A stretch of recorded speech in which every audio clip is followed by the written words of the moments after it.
Rajinikanth daily ఒక మంత్రం చదువుతాడండి. చాలా సింపుల్గా ఉంటాడు, అపర కోటేశ్వరుడు. అయినా ఏ వయసు వచ్చినా కానీ సక్సెస్ విషయంలో రాజీ పడ్డు. ఇప్పటికి కూడా ఆయనలో ఒక చార్మింగ్ కనిపిస్తూ ఉంటుంది చూడండి. చార్మింగ్ పర్సనాలిటీ అంటారు కదా, దాని వెనకాల ఒక సీక్రెట్ ఆయనే రీసెంట్గా చెప్పాడండి. నేను కూడా అబ్జర్వ్ చేశాను.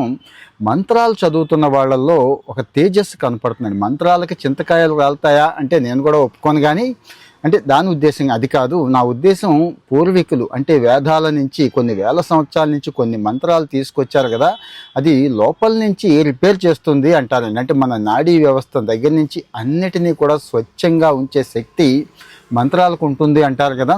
రజనీకాంత్ మామూలుగా మంత్రాలు చదువుతాడటండి, కానీ వైజీపీ అని చెప్పి ఒక ఫేమస్ ఆయన దగ్గరికి వెళ్ళినప్పుడు శతజయంతి ఉత్సవాల్లో పాల్గొన్నప్పుడు వాళ్ళు సలహా ఇచ్చారంట, నువ్వు గాయత్రి మంత్రం చదువు, తేజస్సు పెరుగుద్ది, డైలాగ్ కూడా మామూలుగా ఉండదు, సూపర్గా చెప్తామని చెప్పారటండి. సత్యసాయి బాబా గారి దగ్గరికి ఒకసారి వెళ్తే ఆయన కూడా అదే చెప్పాడటండి. ఇక ఆయన అయితే అప్పటి నుంచి డైలీ మొదట్లో ఒక్కసారి చదివేవాడిని, తర్వాత 2 సార్లు, ఆ తర్వాత 9 సార్లు, ఇప్పుడైతే 21 సార్లు నేను డైలీ గాయత్రి మంత్రం అయితే చదువుకుంటాను. అంటే ఎప్పుడు ఏ ఖాళీ ఉంటే ఆ టైంలో మనం ఏం చేస్తాం, ఖాళీ టైంలో ఈ పనిలోనే ఉంటాం కదా. అంటే ఈ పని కూడా ఒక్కసారి ఆలోచించి చూడండి. దీన్ని కాస్త 1 మినిటే 2 మినిట్స్ పక్కన పెట్టి రోజులో 2-3 సార్లు పెద్ద విషయం ఏం కాదు కదండి. సో ఆ గాయత్రి మంత్రానికి అంత శక్తి ఉందని చెప్పి, అంటే నేనేమి కన్ఫర్మ్ చేయట్లేదు, కానీ తేజస్ అయితే నేను గమనించానండి. తిరుపతి వెళ్ళినప్పుడు వేద పాఠశాలకు వెళ్ళినప్పుడు అక్కడున్న పిల్లలను చూశాను.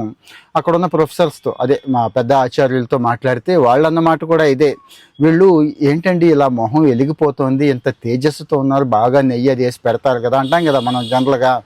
కాదండి, వాళ్ళు నిత్యం వేదం చదువుతారు, ముఖ్యంగా మంత్రోచ్చారణలో ఉంటారు, అద్భుతమైన మంత్రాలు ఉంటాయి.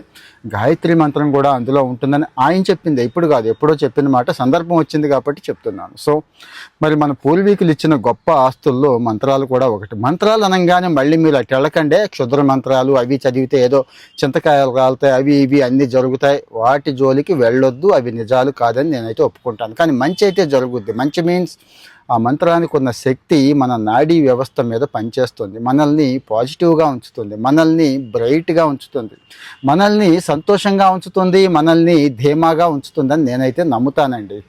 అంటే ఇది మళ్ళీ మతానికి దీనికి ఏమి ముడిపెట్టొద్దు. మంత్రం అంటే మంత్రం, మనకు మంత్రం ముస్లిమ్స్కి ఖురాన్, క్రిస్టియన్స్కి బైబిల్లో వాక్యాలు, అంతే, అంతకుమించి ఏమి లేదు. మంచి మాట కదండి. అంటే ఆ మంత్రం అర్థం కూడా తెలుసుకోండి దయచేసి.